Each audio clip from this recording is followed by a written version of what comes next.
আসসালামু আলাইকুম। আজকে হান্ডি নিয়ে কথা বলবো। ইন্ডিয়ান ফুডের জন্য আমি সবসময় হান্ডিকে গো টু রেস্টুরেন্ট হিসেবে চুজ করি। হান্ডিতে গেলে আমি চিকেন টিক্কা মশলাটা মাস্ট নিই। এবার তার সাথে নিছিলাম হচ্ছে প্রন মালাইকারি, হায়দ্রাবাদি বিরিয়ানি, তার সাথে হচ্ছে ডাল makhani. So first of all হচ্ছে টিক্কা মশলাটা নিয়ে বলি, ৫ পিস টিক্কা থাকবে। তার মধ্যে হচ্ছে আপনার বাটার মশলার একটা গ্রেভি দেওয়া হবে অ্যান্ড আমার অনেক পছন্দের। আমি গেলে সবসময় এটা ট্রাই করি। অ্যান্ড তার সাথে সবসময় রুমালি রুটি নিই। অ্যান্ড ইন্ডিয়ান রেস্টুরেন্টে গেলে ডাল মাখানি না খেলে কেমন জানি লাগে। সো ডাল মাখানিটা সবসময় নিই। ওয়েল একসময় হায়দ্রাবাদি বিরিয়ানির জন্য ওরা অনেক ফেমাস ছিল।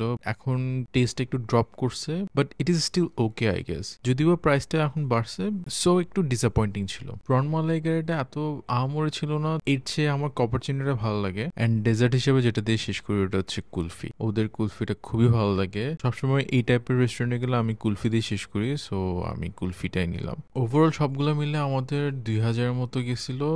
প্রাইস একটু বাড়ছে, বাট এই আইটেমগুলো চাইলে ইজিলি ৩ জন খেতে পারে। যেহেতু হান্ডিটা কম্পারেটিভলি ফাইন ডাইনিং বলা যায়, সো ওই হিসাবে it's a good place to have Indian food. And handi সবসময় ইন্ডিয়ান ফুডের জন্য ফেমাস, সো আপনারা চাইলে গিয়ে খেয়ে আসতে পারবেন।